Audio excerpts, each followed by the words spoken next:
So it turns out Man United are rubbish again, and they've just lost 6-3 to Manchester City in the derby. Absolutely done in. So Man City were in a 4-3-3. They're always in the 4-3-3.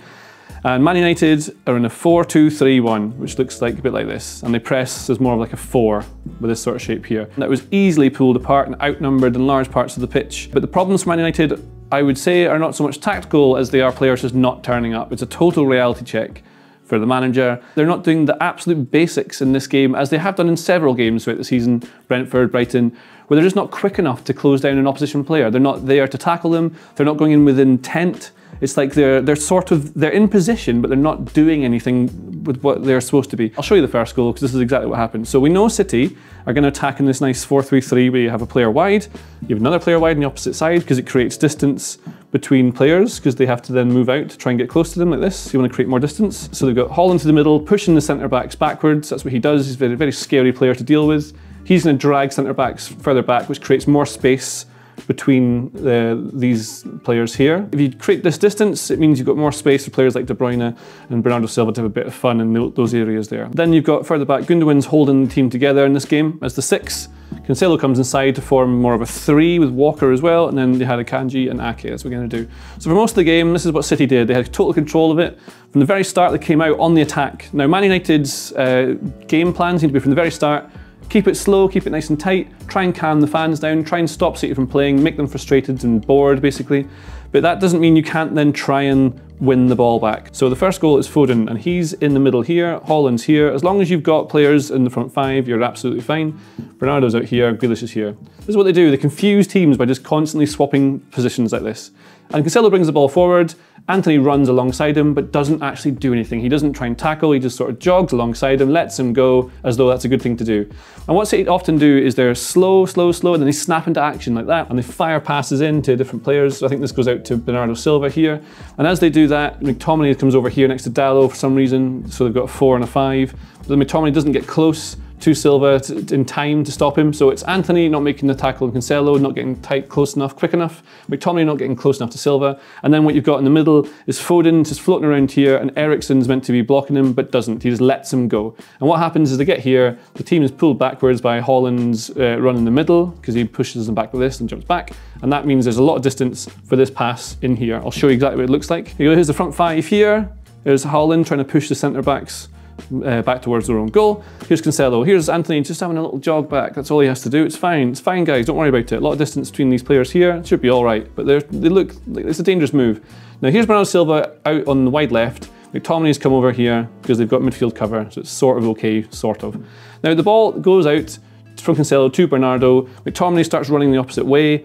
And then he comes around to try and get close to him afterwards to try and stop him, but he does it far too slow. As soon as this ball goes out here, he should nip out to try and stop it. Instead, he tries to block it from about 5-10 yards. It's kind of weird. But you see, the result is that the ball comes flying into the box here. Foden just ghosts past Eriksen. He doesn't try and block him, doesn't stop him, switches off. It's too many Man United players not switched on from the very start of a derby. It's weird. It's not tactical. This is just Man United players not being switched on and haven't shown that desire and whatever they need, determination to win from the start. Like, they just didn't, they weren't into it from the very start. Second goal, another example of it, a corner. Eriksen trying to block Erling Haaland here. Eriksen's not the biggest lad. The problem Man United have as well on this point is that Varane is off injured, so they're missing one of their best headers, but they've got their zonal line here across the 6-yard box.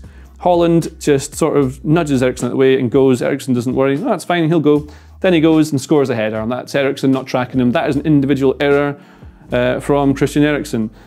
And then what City do after they're 2-0 up is, rather than try and like bury United by going at them, because what that can then do is, if you're always going at a team and constantly trying to ping this about, you might turn it over, and then you've got Eriksen can ping it into one of the guys who can run forward, like Sancho or Antony or Rashford. So they're wary of that. So instead what they do is they slow it down and they gain control of the match. And so they pass it around the back, from goalkeeper to Ake out to Cancelo, and what it does is Man United can then get into their attacking shape. So they can push up. You'll have Rashford and Fernandes around about here, trying to show the ball one way. Antony up here, Sancho up here. Then Malacia will get tight to the wingers, like this. And because, as I mentioned earlier on, when you do this, push with a 4, you leave a big gap. You leave all this space in here with these guys very much, they're really not in a good place here because they're very exposed to anything. If there's a turnover, if Man City can get the ball past this front four, this line, they've got all these players like Silva, Gundogan, De Bruyne, Grealish can come inside like this to exploit this massive hole in the middle of the pitch. And it's exactly what Man City do. So they're slow, they lure Man United out of their little layers. And once United think, oh, right, might be a chance here, being able to win the ball, then they snap to action and then they go. And this is what it looks like. This is Man City making the pitch nice and wide, passing around slowly, drawing them out. And then you see Eriksen completely isolated here in the middle. McTominay's wandered off here, he had a terrible game. City break, they can drive into this space, the whole team pushes up really, really quickly. Haaland's going to make that run and push the centre-backs backwards as well. But what they do is they get all the way to this position here. Sancho tracks back to his defence. He tracks back trying to get to De Bruyne, but doesn't put in the tackle. He just doesn't do it. He sprints to here, and you'll see him. He sort of slows down before he even makes the action. It doesn't make sense. He's there. It's like he's there, so therefore it's fine. But he doesn't do anything when he's there, and that's the problem. It's an individual problem that Ten Hag has to deal with there. Like, how do you drill that into players that you meant to tackle them? They should know.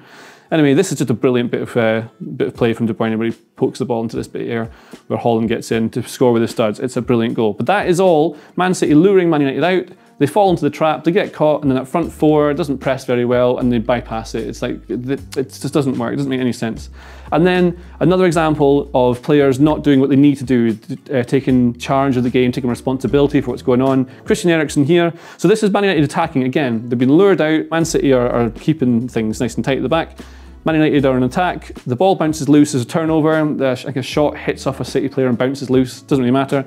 The ball turns over, De Bruyne is here. At this point, Eriksen has to take him down. He doesn't have to be doing anything evil, but he can like hug him to the floor, give him a nice cuddle, stop him from getting forward, or you can, I don't know, trip him up, just do something. But what he does instead is goes like, ah, and then this guy just goes, runs away, gets away from him. Eriksen fouls him, when it's far too late. The ball's already gone outside to the wide player who's Haaland's picked out here. And then again, it's brilliant play. This is what top quality players do. You can fire this ball across here for Foden to be able to finish at the back post.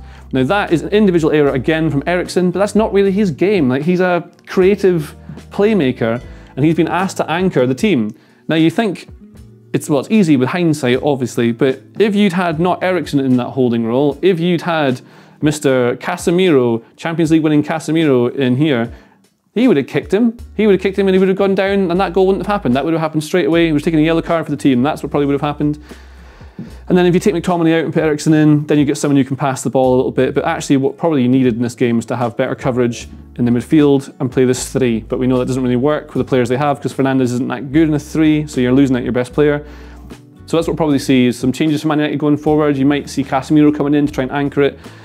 You might see Ten Hag trying to revert or just adapt this team to be more of a Ten Hag team because at the moment we're not seeing an awful lot of it. There's little glimpses sometimes when they do little nice 1-2 touch passing moves that they've obviously worked on in small-sided training games. But other than that, it still looks like a Solskjaer Man United team or in a Rangnick team. It doesn't look like anything else. But these players did not turn up in the big game and that is bad news for a manager because you shouldn't have to get them motivated for a game like this. So lots of things to worry about for Man United fans there. They're still okay, they'll be all right, they'll finish in the top half. It'll be absolutely fine, but Man City were brilliant, and this guy, Erling Haaland, is ridiculous. You should enjoy watching him while you can. And that's what I think of the Manchester Derby. Please subscribe to the channel so we can get 1 million subscribers later. Yes. Goodbye. If you like this video, please consider subscribing to the channel. The Athletic brings you the best sports journalism in the world in a personalised experience, connecting you with the stories and teams that you care about the most. There's coverage of 13 sports, plus direct access to world-class journalists through live Q&As, discussions and podcasts. And you can try it now for free for 30 days by clicking the link in the description.